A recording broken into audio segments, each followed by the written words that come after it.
ਕਥਾ ਸੁਧਾਰੀ। ਦੋਹਰਾ ਸਿਕਰ ਦੁਪਹਿਰੀ ਵੜ ਸਵੈ, ਪੋਹਰੀ ਤਹਾਂ ਪਠਾਨ। ਓਏ ਗਮ ਨਹਿ ਕਰੈ ਖੁਦਾਏ ਕੋ, ਸੋ ਨਿਕਸੈ ਸੰਜ ਪਛਾਨ। ਵਾਹਿਗੁਰੂ ਜੀ ਕਾ ਖਾਲਸਾ, ਵਾਹਿਗੁਰੂ ਜੀ ਕੀ ਫਤਿਹ। ਗੁਰੂ ਕੀ ਸਾਜੀ ਨਵਾਜੀ ਸਾਧ ਸੰਗਤ ਜੀ, ਸਤਿਗੁਰਾਂ ਦੇ ਪਾਵਨ ਚਰਨਾਂ ਵਿੱਚ ਸੰਧਿਆ ਦੇ ਦੀਵਾਨ ਸਜੇ ਹਨ ਔਰ ਆਪ ਜੀ ਨੇ ਗੁਰਬਾਣੀ ਦਾ ਕੀਰਤਨ ਸਰਵਣ ਕੀਤਾ ਹੈ। ਸੰਧਿਆ ਸਮੇਂ ਸੁਨੇ ਰਹਿਰਾਸ, ਕੀਰਤਨ ਕਥਾ ਸੁਨੇ ਹਰ ਜਾਸ। ਇਨ ਮੈਂ ਨੇਮ ਜੋ ਏਕ ਕਰਾਏ, ਸੋ ਸਿੱਖ ਅਮਰਾਪੁਰੀ ਕੋ ਜਾਏ। ਗੁਰਬਾਣੀ ਦਾ ਆਨੰਦ ਮਾਣਿਆ ਹੈ। ਹੁਣ ਖਾਲਸੇ ਪੰਥ ਦਾ ਇਤਿਹਾਸ। ਸ੍ਰੀ ਗੁਰੂ ਪੰਥ ਪ੍ਰਕਾਸ਼ ਭਾਈ ਰਤਨ ਸਿੰਘ ਜੀ ਭੰਗੂ, ਸ਼ਹੀਦ ਭਾਈ ਮਤਾਬ ਸਿੰਘ ਜੀ ਦੇ ਪੋਤਰੇ, ਉਹਨਾਂ ਨੇ ਆਪਣੀ ਕਲਮ ਨਾਲ ਅੰਕਿਤ ਕੀਤਾ ਹੈ। ਖਾਲਸੇ ਦੀ ਮਹਿਮਾ, ਖਾਲਸੇ ਦੀ ਵਡਿਆਈ ਦੱਸੀ ਹੈ। ਸਿੰਘਨ ਪਾਇਓ ਰਾਜ ਕਿਮ ਕਿਨ ਦੀਨੋ ਪਾਤਸ਼ਾਹੀ। ਜਿਸ ਸਮੇਂ ਸ੍ਰੀ ਅਕਾਲ ਤਖਤ ਤੇ ਕਸੂਰ ਦਾ ਇੱਕ ਬ੍ਰਾਹਮਣ ਰੋਂਦਾ ਰੋਂਦਾ ਆਇਆ ਤੇ ਕਹਿਣ ਲੱਗਾ, ਮੇਰੀ ਬ੍ਰਾਹਮਣੀ ਨੂੰ, ਘਰਵਾਲੀ ਨੂੰ ਕਸੂਰ ਦੇ ਪਠਾਨਾਂ ਨੇ ਜ਼ਬਰਦਸਤੀ ਚੁੱਕ ਲਿਆ ਹੈ ਔਰ ਕਸੂਰ ਦੇ ਪਠਾਨ ਕਿਸੇ ਦੀ ਪਰਵਾਹ ਨਹੀਂ ਕਰਦੇ। ਖਾਲਸਾ ਜੀ, ਤੁਸੀਂ ਮੇਰੀ ਘਰਵਾਲੀ ਮੈਨੂੰ ਦਵਾ ਸਕਦੇ ਹੋ। ਉਸ ਵੇਲੇ ਜਥੇਦਾਰ ਹਰੀ ਸਿੰਘ ਜੀ ਭੰਗੀ, ਜੱਸਾ ਸਿੰਘ ਰਾਮਗੜੀਆ, ਜੈ ਸਿੰਘ ਕਨਈਆ, ਚੜ੍ਹਤ ਸਿੰਘ ਸ਼ੂਕਰ ਚੱਕੀਆ, ਇਹ ਮਿਸਲਾਂ ਨਕਈਆਂ ਦੀ ਮਿਸਲ ਦਾ ਜਥੇਦਾਰ ਕਰਮ ਸਿੰਘ, ਇਹ ਸ੍ਰੀ ਅਕਾਲ ਤਖਤ 'ਤੇ ਬੈਠੇ ਸਨ। ਉਹਨਾਂ ਨੇ ਵਿਚਾਰ ਕੀਤੀ ਤੇ ਉਸ ਬ੍ਰਾਹਮਣ ਦੀ ਬੇਨਤੀ ਮੰਨ ਕੇ ਖਾਲਸੇ ਨੇ ਚਾਲਾ ਪਾਇਆ। ਕਹਿੰਦੇ ਜਦੋਂ ਤੁਰੇ ਸਨ ਉਦੋਂ ਤਾਂ 10-12 ਹਜ਼ਾਰ ਹੀ ਸਨ, ਪਰ ਰਸਤੇ ਵਿੱਚ ਸਿੰਘ ਰਲਦੇ ਗਏ। 24,000 ਖਾਲਸੇ ਦਾ ਦਲ ਇਕੱਠਾ ਹੋ ਗਿਆ। ਪਰ ਦੂਜੇ ਪਾਸੇ 12 ਲੱਖ ਪਠਾਨ ਦੀ ਫੌਜ ਸੀ, ਜਿਨ੍ਹਾਂ ਨਾਲ ਲੜਨਾ, ਹੌਸਲਾ ਕਰਨਾ ਬੜਾ ਮੁਸ਼ਕਲ ਸੀ। ਕਈ ਲੋਕ ਕਹਿ ਰਹੇ ਸਨ ਕਿ ਸਿੰਘਾਂ ਨੇ ਮਾਰ ਖਾਣੀ ਹੈ, ਸਿੰਘ ਹਾਰ ਜਾਣਗੇ, ਇਹ ਲੜਾਈ ਸਿੱਖ ਜਿੱਤ ਨਹੀਂ ਸਕਦੇ। ਪਰ ਸਿੱਖਾਂ ਦੇ ਕੋਲ ਇੱਕ ਵਿਸ਼ਵਾਸ ਸੀ। ਅਰਦਾਸ ਕਰਕੇ ਜੋ ਹੁਕਮਨਾਮਾ ਲਿਆ ਸੀ, ਗੁਰੂ ਗ੍ਰੰਥ ਸਾਹਿਬ ਜੀ ਮਹਾਰਾਜ ਦਾ ਹੁਕਮਨਾਮਾ ਆਇਆ ਸੀ, ਪੰਜੇ ਬੱਧੇ ਮਾਂ ਬਲੀ ਕਰ ਸੱਚਾ ਢੋਆ, ਆਪਣੇ ਚਰਨ ਜਪਾਇਨ ਵਿੱਚ ਦਈ ਖੜੋਆ। ਉਹ ਹੁਕਮਨਾਮੇ ਦੇ ਆਧਾਰ 'ਤੇ ਸਿੰਘ ਪੂਰਾ ਵਿਸ਼ਵਾਸ ਲੈ ਕੇ ਤੁਰੇ। ਇੰਨੇ ਨੂੰ ਜਦੋਂ ਰਾਜੇ ਦੀ ਤਲਾਬ 'ਤੇ ਫੌਜ ਪਹੁੰਚੀ ਸਿੰਘਾਂ ਦੀ, ਕਸੂਰ ਨੂੰ ਜਾਂਦੇ ਹੋਏ, ਤਾਂ ਕਸੂਰ ਤੋਂ ਇੱਕ ਸਿੱਖ, ਕਸੂਰ ਦਾ ਰਹਿਣ ਵਾਲਾ, ਸਿੰਘਾਂ ਨੂੰ ਮਿਲਿਆ। ਉਸ ਨੂੰ ਪੁੱਛਿਆ, ਭਾਈ ਤੂੰ ਗੁਰੂ ਕਾ ਸਿੰਘ ਹੈ, ਸੱਚ ਦੱਸੀ, ਕਸੂਰ ਦੇ ਵਿੱਚ ਪਠਾਣਾਂ ਦੀ ਕੀ ਪੋਜੀਸ਼ਨ ਹੈ, ਕੀ ਹਾਲਾਤ ਹੈ, ਕਿੰਨੀ ਕੁ ਤਾਕਤ ਵਿੱਚ ਹਨ? ਉਹਨਾਂ ਨੂੰ ਸਾਡੇ ਆਉਣ ਦਾ ਪਤਾ ਲੱਗ ਗਿਆ, ਉਹਨਾਂ ਨੇ ਲੜਾਈ ਦੀ ਤਿਆਰੀ ਕੀਤੀ ਹੈ ਕਿ ਨਹੀਂ ਕੀਤੀ? ਉਹ ਸਿੰਘ ਕਹਿਣ ਲੱਗਾ ਬਾਬਾ ਹਰੀ ਸਿੰਘ ਜੀ ਨੂੰ ਤੇ ਸਾਰੇ ਸਿਆਣੇ ਸਿੰਘਾਂ ਨੂੰ, ਇਹ ਖਾਲਸਾ ਜੀ, ਕਸੂਰ 'ਚ ਤੁਹਾਡੇ ਆਉਣ ਦਾ ਕਿਸੇ ਨੂੰ ਚੇਤਾ ਵੀ ਨਹੀਂ ਹੈ। ਉਹ ਬੜੇ ਆਰਾਮ ਨਾਲ ਬੇਫਿਕਰ ਹੋ ਕੇ ਸੁੱਤੇ ਹਨ। ਕਸੂਰ ਵਾਲੇ ਕਿਸੇ ਦੀ ਪਰਵਾਹ ਕਰਦੇ ਵੀ ਨਹੀਂ। ਉਹਨਾਂ ਦੀ ਫੌਜ ਇਤਨੀ ਜ਼ਿਆਦਾ ਹੈ, 12 ਤਾਂ ਉਹਨਾਂ ਕੋਲ ਗੜੀਆਂ ਹਨ, ਕਿਲ੍ਹਾ ਬੜਾ ਤਗੜਾ ਹੈ, ਜਿਹਦੇ 'ਚ ਆਕੀ ਹੋ ਕੇ ਬੜਾ ਲੰਮਾ ਸਮਾਂ ਉਹ ਲੜ ਸਕਦੇ ਹਨ। ਉਹ ਤਾਂ ਅਬਦਾਲੀ ਤੋਂ ਨਹੀਂ ਡਰਦੇ, ਉਹ ਤਾਂ ਮਰਾਠਿਆਂ ਤੋਂ ਨਹੀਂ ਡਰਦੇ, ਤੁਹਾਡੇ ਤੋਂ ਕੀ ਡਰਨਗੇ? ਉਹ ਬੇਫਿਕਰ ਬੈਠੇ ਹਨ। ਮਰਾਠਿਆਂ ਦੀ ਤੇ ਅਬਦਾਲੀ ਦੀ ਫੌਜ ਲੱਖਾਂ 'ਚ ਹੁੰਦੀ ਸੀ। ਉਹਨਾਂ ਦੇ ਨਾਲ ਵੀ ਕਸੂਰ ਦੇ ਪਠਾਨ ਲੜ ਪੈਂਦੇ, ਮੁਕਾਬਲਾ ਕਰ ਲੈਂਦੇ। ਜਾਂ ਅਬਦਾਲੀ ਡਰਦਾ ਮਾਰਾ ਕਸੂਰ ਗਿਆ ਵੀ ਨਹੀਂ, ਕਿਉਂਕਿ ਕਸੂਰ ਤੋਂ ਉਹਨੂੰ ਹਾਰ ਹੋਣ ਦੀ ਉਮੀਦ ਸੀ। ਅਤੇ ਇਹ ਪਠਾਣਾਂ ਨਾਲ ਲੜਾਈ ਜਿਹੜੀ ਹੈ, ਖਾਲਸਾ ਜੀ, ਤੁਸੀਂ ਜੇ ਹੁਣ ਜਾ ਰਹੇ ਹੋ ਤਾਂ ਦੁਸ਼ਮਣ ਨੂੰ ਪਤਾ ਨਾ ਲੱਗੇ, ਤਾਂ ਜਾ ਕੇ ਤੁਸੀਂ ਉਹਨਾਂ ਨੂੰ ਘੇਰ ਸਕਦੇ ਹੋ। ਸਿੰਘਾਂ ਸਿਆਣਿਆਂ ਨੇ ਸਲਾਹ ਮੰਨ ਲਈ, ਨਗਾਰਾ ਨਹੀਂ ਵਜਾਇਆ ਤੇ ਚੁੱਪ ਚਪੀਤੇ ਜਾ ਕੇ ਕਸੂਰ 'ਚ ਵੜ ਗਏ। ਉਹ ਕਥਾ ਭਾਈ ਰਤਨ ਸਿੰਘ ਜੀ ਭੰਗੂ ਲਿਖ ਰਹੇ ਪੰਥ ਪ੍ਰਕਾਸ਼ ਵਿੱਚ ਸਰਵਣ ਕਰੀਏ। ਸਤਿਗੁਰਾਂ ਦੇ ਚਰਨਾਂ ਦਾ ਧਿਆਨ ਧਰ ਕੇ ਆਖੀਏ, ਸਤਿਨਾਮ ਸ੍ਰੀ ਵਾਹਿਗੁਰੂ ਸਾਹਿਬ ਜੀ, ਸਤਿਨਾਮ ਸ੍ਰੀ ਵਾਹਿਗੁਰੂ ਸਾਹਿਬ ਜੀ। ਦੋਹਰਾ ਸਿਖਰ ਦੁਪਹਿਰੀ ਵੜ ਸਵੈ ਪੋਹਰੀ ਤਹਾਂ ਪਠਾਨ। ਸਿਖਰ ਦੁਪਹਿਰੇ ਸਾਧ ਸੰਗਤ ਜੀ ਪਠਾਨ ਪੌਰੇ ਸੁੱਤੇ ਪਏ ਹੈ, ਉਹ ਸਿੰਘ ਦੱਸ ਰਿਹਾ ਹੈ। ਓਏ ਗਮ ਨਹਿ ਕਰੈ ਖੁਦਾਏ ਕੋ ਸੋ ਨਿਕਸੈ ਸੰਜ ਪਛਾਨ। ਉਹ ਸਿੰਘ ਕਹਿੰਦਾ ਖਾਲਸਾ ਜੀ ਪਠਾਨ ਦਾ ਰੱਬ ਤੋਂ ਨਹੀਂ ਡਰਦੇ, ਉਹ ਤਾਂ ਖੁਦਾ ਦਾ ਗਮ ਨਹੀਂ ਖਾਂਦੇ, ਭਾਵ ਘਬਰਾਉਂਦੇ ਨਹੀਂ।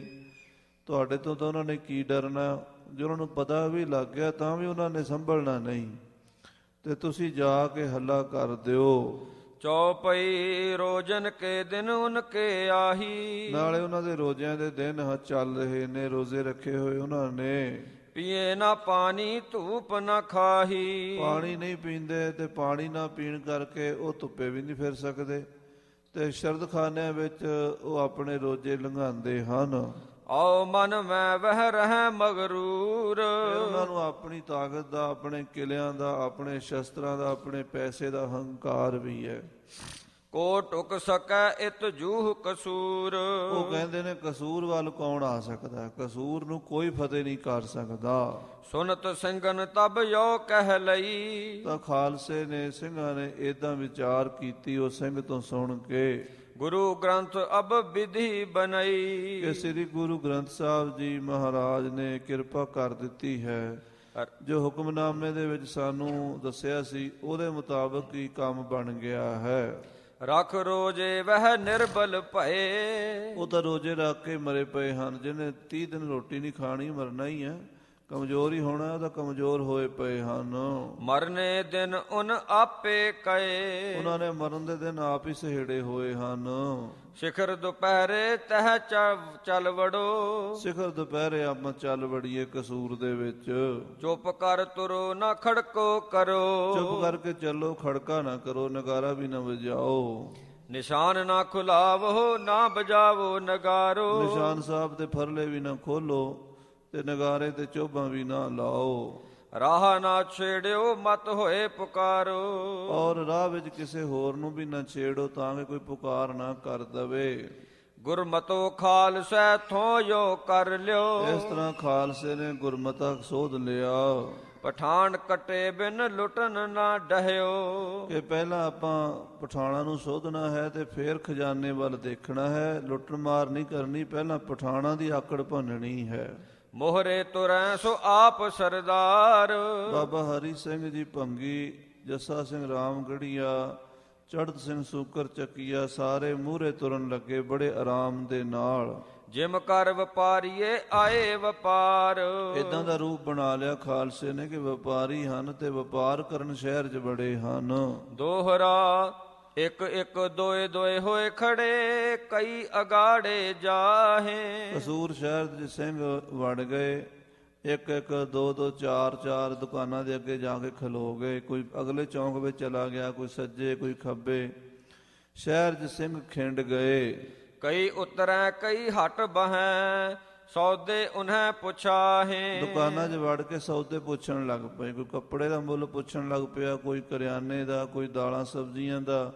ਏਦਾਂ ਸਿੰਘ ਜਾਣ ਬੁੱਝ ਕੇ ਉਹਨਾਂ ਨੂੰ ਭੁਲੇਖਾ ਪਾ ਰਹੇ ਨੇ। ਚੌਪਈ ਇੱਕ ਗੜੀ ਵੱਲ ਪਹਿਲੇ ਖੜੇ। ਪਹਿਲਾਂ ਇੱਕ ਗੜੀ ਤੇ ਜਾ ਕੇ ਨਿਗਾਹ ਰੱਖੀ ਵੀ ਇਸ ਗੜੀ ਚੋਂ ਕੀ ਹੁੰਦਾ ਹੈ। ਦੋਏ ਗੜੀ ਆਏ ਪਿਛਲੇ ਵੜੇ। ਤੇ ਦੂਜੀ ਗੜੀ 'ਚ ਪਿਛਲੇ ਪਾਸਿਓਂ ਦੀ ਆ ਵੜੇ। ਇਮ ਕਰ ਗੜੀ ਕਈ ਮਲ ਲਈ। ਇਸ ਤਰ੍ਹਾਂ ਹੌਲੇ ਹੌਲੇ ਸਿੰਘ ਗੜੀਆਂ ਦੇ ਅੰਦਰ ਵੜ ਗਏ ਤੇ ਗੜੀਆਂ ਮੱਲ ਲਈਆਂ, ਗੜੀਆਂ ਦੇ ਉੱਪਰ ਜਾ ਚੜੇ ਹਨ।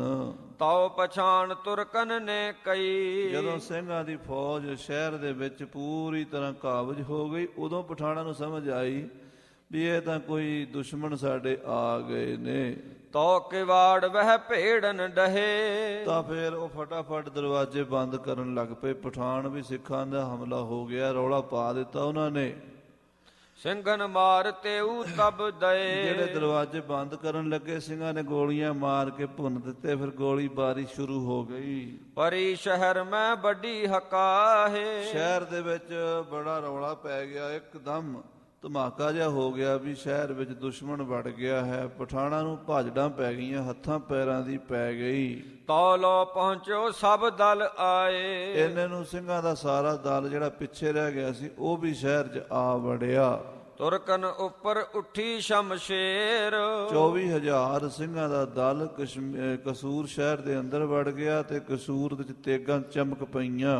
ਕਿਤਕ ਬੰਦੂਖਨ ਸਿਉ ਦਏ ਗੇਰ ਕਈਆਂ ਨੂੰ ਸਿੰਘਾਂ ਨੇ ਗੋਲੀਆਂ ਮਾਰ ਕੇ ਝੜਕ ਡੇਗ ਦਿੱਤਾ ਤੇ ਕਈਆਂ ਨੂੰ ਤੇਗਾਂ ਨਾਲ ਝੜਕ ਦਿੱਤਾ। ਜਿਮ ਜਿਮ ਬੰਦੂਖਨ ਖੜਕੋ ਹੋਏ ਜਿਵੇਂ ਜਿਵੇਂ ਬੰਦੂਕਾਂ ਦਾ ਖੜਕਾ ਹੋਣ ਲੱਗਾ ਗੋਲੀ ਚੱਲਣ ਲੱਗੀ। ਉੱਠੇ ਭੋਰਨ ਤੇ ਸੁੱਤੇ ਜੋਏ ਉਹ ਜਿਹੜੇ ਪਠਾਣਾਂ ਦੇ ਵੱਡੇ ਸਰਦਾਰ ਸੁੱਤੇ ਪਏ ਸਨ ਭੌਰਿਆਂ ਦੇ ਵਿੱਚ, ਸ਼ਰਦਖਾਨਿਆਂ ਦੇ ਵਿੱਚ ਗਰਮੀ ਕਰਕੇ। ਕਿਸ ਪੈ ਸ਼ਸਤਰ ਕਿਸ ਪੈ ਨਾਹੀਂ ਉਹਨਾਂ ਕੋਲ ਕਿਸੇ ਕੋਲ ਸ਼ਸਤਰ ਸੀ ਤੇ ਕਿਸੇ ਕੋਲ ਨਹੀਂ ਸਨ। ਉਹਨਾਂ ਨੂੰ ਕੀ ਪਤਾ ਸੀ ਵੀ ਸਾਡੇ ਤੇ ਇਦਾਂ ਦਾ ਭਾਣਾ ਵਰਤ ਜਾਣਾ। ਉਹਦਾ ਬੜੇ ਬੇਫਿਕਰ ਹੋ ਕੇ ਸੁੱਤੇ ਪਏ ਸੀ। ਗਮ ਨਾ ਕਰੇ ਖੁਦਾਏ ਕੋ, ਵੀ ਰੱਬ ਤੋਂ ਵੀ ਨਹੀਂ ਸੀ ਡਰਦੇ ਉਹ ਪਠਾਨ ਤਾਂ। ਲੋਕਾਂ ਦੀਆਂ ਧੀਆਂ ਭੈਣਾਂ ਜ਼ਬਰਦਸਤੀ ਚੁੱਕ ਲੈਣੀਆਂ, ਕਿਸੇ ਤੋਂ ਡਰਨਾ ਹੀ ਨਹੀਂ, ਪਰਵਾਹ ਨਹੀਂ ਕਰਨੀ ਕਿਸੇ ਦੀ। ਇਹੋ ਜਿਹੇ ਪਠਾਨ ਸਨ। ਬਿਨ ਸ਼ਸਤਰਨ ਕਈ ਉੱਠੇ ਉਗਾਹੇ ਸੋ ਸਾਧ ਸੰਗਤ ਜੀ ਬਿਨਾਂ ਸ਼ਸਤਰਾਂ ਤੋਂ ਹੀ ਕੋਈ ਉਂਗਲਾ ਕੇ ਉੱਠੇ ਹਨ, ਦੌੜੇ ਹਨ ਅਬੜਵਾਏ। ਕਿਸ ਪੈ ਛੁਰੀ ਕਿਸ ਪੈ ਕਟਾਰੀ ਕਿਸੇ ਕੋਲ ਛੁਰੀ ਸੀ, ਕਿਸੇ ਕੋਲ ਕਟਾਰੀ ਸੀ, ਕਿਸੇ ਕੋਲ ਤਲਵਾਰ ਸੀ, ਕਿਸੇ ਕੋਲ ਬਰਛਾ ਸੀ। ਦੂਰ ਗੋਲੀ ਸਿਉ ਸਿੰਘ ਦੇਹ ਮਾਰੀ ਸਿੰਘਾਂ ਨੇ ਦੂਰੋਂ ਹੀ ਗੋਲੀਆਂ ਨਾਲ ਭੁੰਨ ਸੁੱਟੇ ਉਹ ਪਠਾਣਾਂ ਦੇ ਅਫਸਰ ਵੀ। ਦੋਹਰਾ ਜਿਨ ਪੈ ਸ਼ਸਤਰ ਨਹਿ ਹੁਤੇ ਤੇ ਮੁੜ ਭੋਰੇ ਪਾਹੇ ਜਿਹੜੇ ਸ਼ਸਤਰਾਂ ਤੋਂ ਬਿਨਾਂ ਖਾਲੀ ਸਨ ਉਹ ਬਾਹਰ ਨਿਕਲੇ। ਸਿੰਘਾਂ ਨੂੰ ਦੇਖ ਕੇ ਡਰ ਕੇ ਫੇਰ ਭੌਰਿਆਂ 'ਚ ਵੜ ਗਏ, ਕਿਉਂਕਿ ਉਹਨਾਂ ਦਾ ਹੌਸਲਾ ਹੀ ਨਹੀਂ ਪਿਆ ਬਾਹਰ ਨਿਕਲ ਕੇ ਲੜੀਏ। ਬਿਨਾਂ ਸ਼ਸਤਰਾਂ ਦੇ ਕਾਹਦੇ ਨਾਲ ਲੜਨਾ ਸੀਗਾ। ਭੱਜ ਕੇ ਭੌਰਿਆਂ 'ਚ ਵੜਦੇ ਹਨ। ਜਿਨ ਕੈ ਤੀਰ ਬੰਦੂਕ ਥੀ ਤੇ ਆਏ ਜੁੱਧ ਮਚਾਹੇ ਜਿਨ੍ਹਾਂ ਕੋਲ ਬੰਦੂਕਾਂ ਸਨ ਜਾਂ ਤੀਰ ਕਮਾਨ ਸਨ ਉਹ ਭੌਰਿਆਂ ਵਿੱਚੋਂ ਨਿਕਲੇ ਤੇ ਉਹਨਾਂ ਨੇ ਸਿੰਘਾਂ ਨਾਲ ਯੁੱਧ ਮਚਾ ਦਿੱਤਾ। ਚੌਪਈ ਬੰਦੂਕਨ ਕੇ ਸਿੰਘ ਵੱਡੇ ਖਿਡਾਰੀ ਬੰਦੂਕਾਂ ਦੇ ਸਿੰਘ ਵੱਡੇ ਖਿਡਾਰੀ ਸਨ। ਬੰਦੂਕ ਦੇ ਵਿੱਚ ਤਾਂ ਸਿੰਘਾਂ ਦੀ ਧਮਕ ਅਬਦਾਲੀ ਵੀ ਮੰਨਦਾ ਸੀ, ਔਰ ਦਿੱਲੀ ਤਖਤ ਵਿੱਚ ਵੀ ਖਾਲਸੇ ਦਾ ਨਿਸ਼ਾਨਾ ਸਭ ਤੋਂ ਨਿਆਰਾ ਸੀ। ਸੋ ਸਿੰਘ ਬੰਦੂਕ ਦੇ ਵੱਡੇ ਖਿਡਾਰੀ ਸਨ। ਤੀਰ ਅੰਦਾਜ਼ ਕਉ ਵਹਿਲੇ ਮਾਰੀ ਜਿਹੜੇ ਪਠਾਨ ਤੀਰ ਕਮਾਨਾਂ ਫੜ ਕੇ ਬਾਹਰ ਆਏ ਸਿੰਘਾਂ ਨੇ ਗੋਲੀਆਂ ਮਾਰ ਕੇ ਭੁੰਨ ਦਿੱਤੇ। ਪਠਾਨ ਬੰਦੂਕ ਕਰਤ ਸ਼ਿਸ਼ਤੋ ਰਹੈ ਉਹਦੇ ਬੰਦੂਕ ਦਾ ਨਿਸ਼ਾਨਾ ਹੀ ਲਾਉਂਦੇ ਰਹਿੰਦੇ ਸੀ। ਪਠਾਨ ਦੇ ਸਿੰਘ ਗੋਲੀ ਮਾਰ ਕੇ ਦੂਜੀ ਵਾਰੀ ਭਰ ਲੈਂਦੇ ਸਨ। ਤਾਉ ਹੀ ਸਿੰਘ ਉਸ ਮਾਰ ਗਿਰਹੈ ਉਹ ਜੇ ਬੰਦੂਕ ਸਿੱਧੀ ਕਰਕੇ ਮੜ ਜਾ ਅੱਖ ਮਿਲਾ ਮੀਚ ਕੇ ਨਿਸ਼ਾਨਾ ਲਾਉਂਦੇ ਸੀਗੇ ਤੇ ਇੰਨੇ ਨੂੰ ਸਿੰਘਾਂ ਦੀ ਗੋਲੀ ਉਹਨਾਂ ਦਾ ਕੰਮ ਕਰ ਦਿੰਦੀ ਸੀ। ਜੋ ਪਠਾਨ ਫੜ ਆਏ ਤਲਵਾਰ ਔਰ ਜਿਹੜੇ ਪਠਾਨ ਤਲਵਾਰਾਂ ਲੈ ਕੇ ਸਿੰਘਾਂ ਨਾਲ ਲੜਨ ਆਏ ਲੈ ਨੇਜਨ ਸਿਉ ਉਸ ਕੋ ਮਾਰ ਸਿੰਘਾਂ ਨੇ ਨੇਜਿਆਂ ਦੇ ਨਾਲ ਬਰਛਿਆਂ ਦੇ ਨਾਲ ਮਾਰ ਲਏ। ਇੱਕ ਥਾਂ ਮਾਰ ਸਿੰਘ ਦੋਏ ਥਾਂ ਅੜੈ ਸਿੰਘ ਇੱਕ ਥਾਂ ਮਾਰ ਕੇ ਫਿਰ ਦੂਜੀ ਥਾਂ ਜਾ ਗੱਜਦੇ ਸਨ।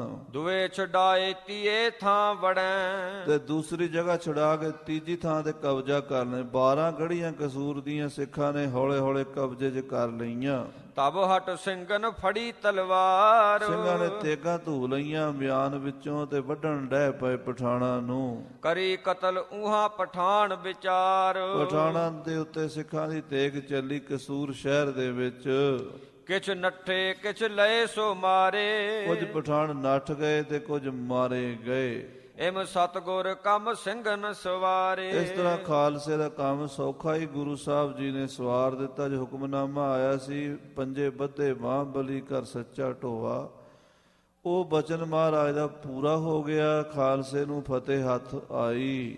ਦੋਹਰਾ ਪਠਾਨ ਮਾਰ ਜਬ ਸਭ ਲਏ ਕਰੀ ਖਾਲਸੈ ਛੂਟ ਜਦੋਂ ਪਠਾਨ ਸਾਹਿਬ ਮਾਰ ਲਏ ਤੇ ਖਾਲਸੇ ਨੇ ਛੂਟ ਵਟ ਦਿੱਤੀ ਸ਼ਹਿਰ ਦੇ ਵਿੱਚ। ਪਰੇ ਚੋ ਤਰਫੋਂ ਸਿੰਘ ਕੁੱਦ ਲੱਗੇ ਕਰਨ ਤਬ ਲੂਟ ਪਠਾਣਾਂ ਨੂੰ ਮਾਰਨ ਤੋਂ ਬਾਅਦ ਸਰਕਾਰੀ ਖਜ਼ਾਨੇ ਗੜੀਆਂ ਜਿਹੜੀਆਂ ਸਨ ਵੱਡੇ ਵੱਡੇ ਪਠਾਣਾਂ ਨਵਾਬਾਂ ਦੀਆਂ ਸਿੰਘ ਲੁੱਟਣ ਲੱਗੇ। ਚੌਪਈ ਸਰਦਾਰਨ ਲਏ ਮਹੱਲੇ ਘੇਰ ਜਥੇਦਾਰ ਜੱਸਾ ਸਿੰਘ ਰਾਮਗੜੀਆ, ਚੜ੍ਹਤ ਸਿੰਘ ਸ਼ੂਕਰ ਚੱਕੀਆ, ਹਰੀ ਸਿੰਘ ਭੰਗੀ ਸਾਰਿਆਂ ਸਰਦਾਰਾਂ ਨੇ ਮਹੱਲੇ ਵੱਖਰੇ ਵੱਖਰੇ ਘੇਰ ਲਏ। ਵਿੱਚ ਹਵੇਲੀ ਕਰ ਲਈ ਜੇਰ। ਜਿੰਨੀਆਂ ਸ਼ਹਿਰ ਦੇ ਮੁਹੱਲਿਆਂ ਦੀਆਂ ਵੱਡੀਆਂ ਹਵੇਲੀਆਂ ਸਨ ਉਹਨਾਂ ਤੇ ਕਬਜ਼ੇ ਕਰ ਲਏ। ਆਪ ਸਿੰਘਨ ਲਏ ਹਟ ਵੱਡ ਮੱਲ। ਸਿੰਘਾਂ ਨੇ ਜਿਹੜੀ ਫੌਜ ਸੀਗੀ ਉਹਨਾਂ ਨੇ ਵੱਡੇ ਵੱਡੇ ਜਿਹੜੇ ਸਰਕਾਰੀ ਡਿਪੂ ਸਨ, ਗੋਦਾਮ ਸਨ, ਹੱਟੀਆਂ ਸਨ, ਸਭ ਤੇ ਕਬਜ਼ਾ ਕਰ ਲਿਆ। ਜਿਨ ਮੈਂ ਦੇਖੀ ਦੌਲਤ ਭਲ। ਜਿਹੜਾ ਚੰਗੀ ਜ਼ਿਆਦਾ ਦੌਲਤ ਸੀ, ਪੈਸਾ ਸੀ, ਸਭ ਲੁੱਟ ਲਿਆ। ਤੁਮਨਦਾਰ ਮੱਲ ਲਏ ਬਾਜ਼ਾਰ। ਤੁਮਣਦਾਰਾਂ ਨੇ, ਜਥੇਦਾਰ ਛੋਟਿਆਂ ਨੇ ਬਾਜ਼ਾਰ ਮੱਲ ਲਏ। ਭਰੇ ਪਕੁੰਨੇ ਘਰ ਬੇਸੁਮਾਰ। ਭਰੇ ਭੁਕੁੰਨੇ ਘਰ ਬੜੇ ਸਨ। ਕਸੂਰ ਬੜਾ ਪੁਰਾਣਾ ਸ਼ਹਿਰ ਵਸਦਾ ਹੈ। ਸ੍ਰੀ ਰਾਮਚੰਦਰ ਜੀ ਦੇ ਬੇਟੇ ਕੁਸ਼ ਤੋਂ ਵਸਿਆ ਕਸੂਰ ਤੇ ਲਵ ਤੋਂ ਵਸਿਆ ਲਾਹੌਰ। ਤੋ ਉਹ ਦੋਵੇਂ ਸ਼ਹਿਰ ਸਾਧ ਸੰਗਤ ਜੀ ਪੰਜਾਬ 'ਚ ਵੱਡੇ ਸ਼ਹਿਰ ਮੰਨੇ ਜਾਂਦੇ ਸਨ ਅਮੀਰਾਂ ਦੇ। ਅੱਜ ਖਾਲਸੇ ਦਾ ਕਸੂਰ 'ਚ ਹੱਥ ਫਿਰ ਗਿਆ। ਸਭ ਖਜ਼ਾਨੇ ਸਰਕਾਰ ਦੇ ਲੁੱਟ ਲਏ। ਚੂਹੜੇ ਚੁਮਾਰ ਜੇ ਰਲ ਆਏ ਜੱਟ। ਜਿਹੜੇ ਪਿੰਡਾਂ 'ਚੋਂ ਲੁੱਟਣ ਵਾਸਤੇ ਚੂੜੇ ਚਮਾਰ ਜੱਟ ਸਾਰੀਆਂ ਜਾਤਾਂ ਦੇ ਲੋਕ ਰਲ ਗਏ ਸੀ ਲੁੱਟ ਮਾਰ ਦੇ ਲਈ। ਲੈ ਗਏ ਵੈ ਪੁਰਸਾਰਨ ਖੱਟ। ਉਹ ਵੀ ਕਹਿੰਦੇ ਬਹੁਤ ਮਾਲ ਲੁੱਟ ਕੇ ਲੈ ਗਏ। ਸਿੰਘਾਂ ਤੋਂ ਇਲਾਵਾ ਹੋਰ ਵੀ ਲੁੱਟਣ ਨਾਲ ਰਲ ਜਾਂਦੇ ਸਨ। ਜਦੋਂ ਸਿੰਘਾਂ ਦਾ ਦਲ ਕਾਮਯਾਬ ਹੋਣ ਲੱਗਦਾ ਸੀ ਨਾ, ਜੰਗ ਜਿੱਤਣ ਲੱਗਦਾ ਸੀ, ਉਦੋਂ ਲੁਟੇਰੇ ਆ ਜਾਂਦੇ ਸਨ ਤੇ ਉਹ ਵੀ ਆਪਣਾ ਹੱਥ ਸਾਫ਼ ਕਰ ਜਾਂਦੇ ਸਨ।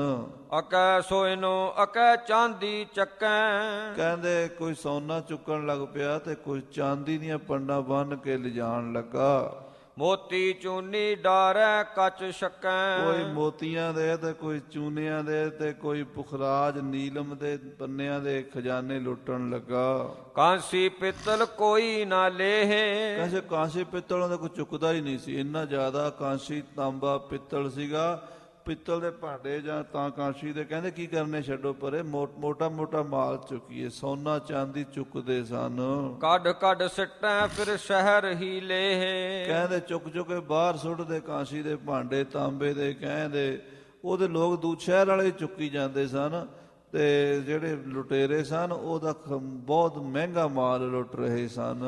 ਲਏ ਤਬੇਲੇ ਸਰਦਾਰਨ ਘੇਰ। ਸਿੰਘਾਂ ਸਰਦਾਰਾਂ ਨੇ ਕਸੂਰ ਦੇ ਤਬੇਲੇ ਘੇਰ ਲਏ ਜਿਨ੍ਹਾਂ 'ਚ ਹਜ਼ਾਰਾਂ ਘੋੜੇ ਸਨ।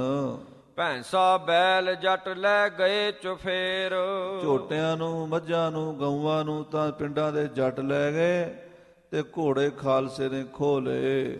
ਜਿਸ ਕੈ ਹਾਥ ਔਰ ਕੰਮ ਪਿਆ। ਜੋ ਕਿਸੇ ਦੇ ਹੱਥ ਕੋਈ ਚੀਜ਼ ਆਈ ਲੋਕ ਲੈ ਗਏ। ਪਕੜ ਘੋੜਾ ਕਪੜੋ ਲੱਦ ਲਿਆ। ਕਈਆਂ ਨੇ ਤੇ ਘੋੜਿਆਂ ਤੇ ਕੱਪੜਾ ਹੀ ਲੱਦ ਲਿਆ। ਕੱਪੜਾ ਬੜਾ ਸੀ ਕਸੂਰ ਸ਼ਹਿਰ ਦੇ ਵਿੱਚ। ਦੋਹਰਾ ਪਿਛਕ ਭੂਪ ਸੋ ਤਹ ਭਏ। ਗਏ ਭੂਪ ਸੋ ਪਿਛਕ ਹੋਏ। ਪਰਮੇਸ਼ਰ ਦਾ ਭਾਣਾ ਐਸਾ ਵਰਤਿਆ ਕਿ ਭਿਖਾਰੀ ਰਾਜੇ ਬਣ ਗਏ ਤੇ ਰਾਜੇ ਭਿਖਾਰੀ ਬਣ ਗਏ। ਜਿਨ੍ਹਾਂ ਨੂੰ ਕਦੀ ਰੋਟੀ ਨਹੀਂ ਸੀ ਲੱਭਦੀ, ਅੱਜ ਉਹ ਕਸੂਰ ਦੀ ਲੁੱਟ ਦੇ ਨਾਲ ਰਾਜੇ ਬਣ ਗਏ। ਤੇ ਜਿਹੜੇ ਕਸੂਰ ਦੇ ਪਠਾਨ ਰਾਜੇ ਸਨ ਉਹਨਾਂ ਦੇ ਕੱਖ ਪੱਲੇ ਨਹੀਂ ਰਿਹਾ। ਜਾਨਾਂ ਵੀ ਗਵਾ ਗਏ ਤੇ ਸਭ ਕੁਝ ਲੁਟਾ ਲਿਆ, ਕਿਉਂਕਿ ਕੰਮ ਬੜਾ ਮਾੜਾ ਕੀਤਾ ਸੀ। ਬ੍ਰਾਹਮਣ ਦੀ ਘਰਵਾਲੀ ਉਠਾਈ, ਹੋਰ ਪਤਾ ਨਹੀਂ ਕਿੰਨੀਆਂ ਸਤਵੰਤੀਆਂ ਦਾ ਸਤ ਭੰਗ ਕਰਦੇ ਸਨ। ਅੱਜ ਉਹਨਾਂ ਪਠਾਣਾਂ ਨੂੰ ਖਾਲਸੇ ਨੇ ਕਰੜੇ ਹੱਥ ਲਾ ਦਿੱਤੇ। ਕਈ ਹਵੇਲੀ ਭਰ ਲਈ ਦਲ ਲੁੱਟ ਰਜਿਓ ਥੋਏ। ਸਿੰਘਾਂ ਦਾ ਦਲ ਲੁੱਟ ਲੁੱਟ ਕੇ ਰੱਜ ਰਿਹਾ ਸੀ। ਇੰਨਾ ਮਾਲ ਮੱਤਾ ਕਸੂਰ ਚੋਂ ਖਾਲਸੇ ਦੇ ਹੱਥ ਆਇਆ। ਚੌਪਈ 3 ਦਿਵਸ ਦਲ ਲੁੱਟ ਤੋ ਰਹਿਓ। 3 ਦਿਨ ਸਿੰਘ ਲੁੱਟਦੇ ਰਹੇ ਖਜ਼ਾਨਾ ਸਰਕਾਰ ਦਾ। ਚੌਥੇ ਦਿਨ ਆਏ ਮੁਲਕ ਬਹੁ ਪਾਇਓ। ਚੌਥੇ ਦਿਨ ਪਿੰਡਾਂ ਵਾਲੇ ਹੋਰ ਲੁਟੇਰੇ ਆ ਗਏ। ਮੁਲਕ ਆ ਗਿਆ ਸਾਰਾ ਹੀ ਲੁੱਟਣ ਲਈ। ਓਏ ਭੀ ਲੁੱਟ ਲੁੱਟ ਭਏ ਨਿਹਾਲ। ਉਹ ਪਿੰਡਾਂ ਵਾਲੇ ਵੀ ਸਰਕਾਰ ਦੇ ਖਜ਼ਾਨੇ ਤੇ ਹੋਰ ਹਵੇਲੀਆਂ ਲੁੱਟਣ ਲੱਗੇ ਤੇ ਉਹ ਵੀ ਨਿਹਾਲ ਹੋ ਗਏ। ਫੇਰ ਵੀ ਕਸੂਰ ਚੋਂ ਮਾਲ ਮੁੱਕਦਾ ਨਹੀਂ ਸੀ। ਲੈ ਗਏ ਕੱਪੜ ਬਹੁ ਭਾਂਤ ਸੰਭਾਲ। ਕੱਪੜੇ ਦੀਆਂ ਦੁਕਾਨਾਂ ਚੋਂ ਕੱਪੜਾ ਚੁੱਕ ਚੁੱਕ ਕੇ ਪਿੰਡਾਂ ਵਾਲੇ ਲੋਕ ਲੈ ਗਏ। ਫੇਰ ਸੁਨੋ ਅਬ ਬ੍ਰਾਹਮਣ ਬਾਤ। ਹੁਣ ਉਸ ਬ੍ਰਾਹਮਣ ਦੀ ਗੱਲ ਸੁਣੋ ਜਿਹਦੀ ਘਰਵਾਲੀ ਪਠਾਣਾ ਨੇ ਚੁੱਕ ਲਈ ਸੀ। ਫਰਿਆਦ ਕਰੀ ਉਨ ਆਏ ਪਰਾਤ। ਉਹਨੇ ਖਾਲਸੇ ਦੇ ਅੱਗੇ ਆ ਕੇ ਫਰਿਆਦ ਕੀਤੀ, ਬੇਨਤੀ ਕੀਤੀ। ਆਪਣੋ ਕਾਮ ਤੁਮ ਖਾਲਸੋ ਕੀਓ। ਖਾਲਸਾ ਜੀ ਤੁਸੀਂ ਆਪਣਾ ਕੰਮ ਤਾਂ ਕਰ ਲਿਆ, ਕਬਜ਼ਾ ਕਰ ਲਿਆ ਸ਼ਹਿਰ ਦੇ ਉੱਤੇ, ਸਾਰਾ ਸ਼ਹਿਰ ਲੁੱਟ ਲਿਆ ਹੈ। ਮੇਰੋ ਕਾਮ ਤੁਮ ਚਿਤ ਨਾ ਧਰਿਓ। ਮੇਰਾ ਕੰਮ ਭੁੱਲ ਗਏ ਹੋ, ਮੇਰਾ ਕੰਮ ਵੀ ਤਾਂ ਕਰੋ, ਮੇਰੀ ਘਰ ਵਾਲੀ ਤਾਂ ਦਵਾ ਦਿਓ। ਹਰੀ ਸਿੰਘ ਕਹਿਓ ਵਖਤ ਲੌਡੇ ਆਵੀਂ। ਬਾਬਾ ਹਰੀ ਸਿੰਘ ਕਹਿਣ ਲੱਗੇ ਲੋਢੇ ਵੇਲੇ ਆਵੀਂ ਸ਼ਾਮ ਨੂੰ। ਲੱਗੈ ਦੀਵਾਨ ਵਿੱਚ ਆਖ ਸੁਣਾਵੀਂ। ਖਾਲਸਾ ਦੀਵਾਨ ਲੱਗੇਗਾ ਤੇਰੀ ਗੱਲ ਸੁਣਾਂਗੇ। ਸੋਈ ਬਾਤ ਆਦਿਜ ਨੇ ਕਰੀ। ਸ਼ਾਮ ਵੇਲੇ ਬ੍ਰਾਹਮਣ ਆਇਆ ਤੇ ਅਰਦਾਸ ਦੇ ਵੇਲੇ ਰਹਿਰਾਸ ਦੇ ਸਿੰਘਾਂ ਨੂੰ ਬੇਨਤੀ ਕਰਨ ਲੱਗਾ। ਮੇਰੀ ਬਾਹਮਣੀ ਰਹੀ ਤੁਰਕ ਪੈ ਫਰੀ। ਕਹਿਣ ਲੱਗਾ ਮੇਰੀ ਘਰ ਵਾਲੀ ਪੰਡਤਾਣੀ ਨੂੰ ਤੁਰਕ ਫੜ ਕੇ ਲੈ ਗਿਆ ਸੀ, ਮੈਂ ਉਹਦੇ ਵਾਸਤੇ ਤੁਹਾਨੂੰ ਬੇਨਤੀ ਕੀਤੀ, ਉਹ ਛੁਡਾ ਦਿਓ। ਕਹਿਓ ਖਾਲਸਾ ਅਬ ਹੋਏ ਚੱਲ ਆਗੈ। ਸਿੰਘ ਕਹਿਣ ਲੱਗੇ ਅੱਗੇ ਲੱਗ, ਫਿਰ ਤੂੰ ਦੱਸ ਸਾਨੂੰ ਪਤਾ ਤਾਂ ਲੱਗੇ ਵੀ ਤੇਰੀ ਘਰ ਵਾਲੀ ਕਿਹੜੀ ਹਵੇਲੀ 'ਚ ਲੈ ਗਏ ਸਨ ਪਠਾਨ। ਮਗਰੇ ਤੁਰੇ ਸਰਦਾਰ ਸੋ ਲਾਗੈ। ਉਹ ਬ੍ਰਾਹਮਣ ਅੱਗੇ ਚੱਲ ਪਿਆ ਤੇ ਸਿੰਘ ਸਰਦਾਰ ਹਰੀ ਸਿੰਘ ਭੰਗੀ, ਚੜ੍ਹ ਸਿੰਘ ਸ਼ੂਕਰ ਚੱਕੀਆ, ਜੱਸਾ ਸਿੰਘ ਰਾਮਗੜੀਆ ਸਾਰੇ ਉਧਰ ਤੁਰ ਪਏ। ਗਿਲਜਨ ਕੋਟ ਉਨ ਦਇਓ ਬਤਾਏ। ਉਸ ਬ੍ਰਾਹਮਣ ਨੇ ਦੱਸਿਆ ਵੀ ਆਹ ਜਿਹੜਾ ਕਿਲਾ ਹੈ ਪਠਾਣਾ ਦਾ, ਇਹਦੇ ਵਿੱਚ ਮੇਰੀ ਘਰ ਵਾਲੀ ਨੂੰ ਕੈਦ ਕੀਤਾ ਹੋਇਆ ਹੈ। ਬਾਰ ਦੂਈ ਦਇਓ ਕਤਲ ਕਰਾਏ। ਤੋ ਸਿੰਘਾਂ ਨੇ ਹੱਲਾ ਬੋਲ ਕੇ ਜਿਹੜਾ ਦਰਵਾਜ਼ਾ ਸੀ ਉਹ ਤੇ ਕਬਜ਼ਾ ਕੀਤਾ ਤੇ ਡਿਊਟੀ ਬਰਦਾਰ ਸਾਹਿਬ ਮਾਰ ਦਿੱਤੇ। ਦੋਹਰਾ ਪਠਾਨ ਸੋ ਅਬ ਹੀ ਮਾਰ ਕੇ ਬਿਪਨੀ ਦਈ ਫੜਾਏ। ਪਠਾਣਾ ਨੂੰ ਸੋਧ ਦਿੱਤਾ, ਸਿੰਘਾਂ ਨੇ ਮਾਰ ਦਿੱਤਾ ਤੇ ਪੰਡਤਾਣੀ ਨੂੰ ਭੌਰੇ ਵਿੱਚੋਂ ਕੱਢ ਕੇ ਪੰਡਤ ਦੇ ਹਵਾਲੇ ਕਰ ਦਿੱਤਾ। ਜੈ ਜੈ ਕਰਤੋ ਸੋ ਗਇਓ ਆਪਣੋ ਬਦਲੋ ਪਾਏ। ਉਹ ਬ੍ਰਾਹਮਣ ਜੈ ਜੈਕਾਰ ਕਰਦਾ ਹੋਇਆ ਸਿੰਘਾਂ ਦਾ ਧੰਨਵਾਦ ਕਰਦਾ, ਸ਼ੁਕਰਾਨਾ ਕਰਦਾ, ਆਪਣੇ ਘਰ ਚਲਾ ਗਿਆ ਆਪਣੀ ਪੰਡਤਾਣੀ ਨੂੰ ਲੈ ਕੇ। ਤੇ ਪਠਾਨ ਜਿਹੜੇ ਸਨ ਉਹ ਬਹੁਤ ਤਾਦਾਦ ਵਿੱਚ ਮਾਰੇ ਗਏ। ਦੋਹਰਾ ਇਸੈ ਮਾਹੇ ਇੱਕ ਔਰ ਹੀ ਸੁਨੋ ਜ਼ੁਲਮ ਕੀ ਗੱਲ। ਇਹਦੇ ਵਿੱਚ ਇੱਕ ਹੋਰ ਗੱਲ ਹੈ ਜਿਹੜੀ ਦੱਸਣੀ ਜ਼ਰੂਰੀ ਹੈ। ਰਾਮਗੜੀਏ ਜਿਮ ਵਧ ਕਣੇ ਗਏ ਖੇਹ ਮੈਂ ਰਲ।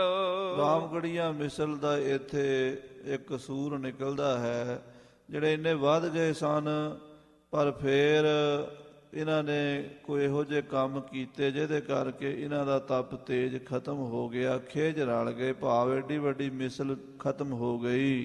ਚੌਪਈ ਔਰ ਸੁਨੋ ਇੱਕ ਜ਼ੁਲਮ ਕਹਾਣੀ। ਇੱਕ ਹੋਰ ਜ਼ੁਲਮ ਦੀ ਕਹਾਣੀ ਸੁਣੋ।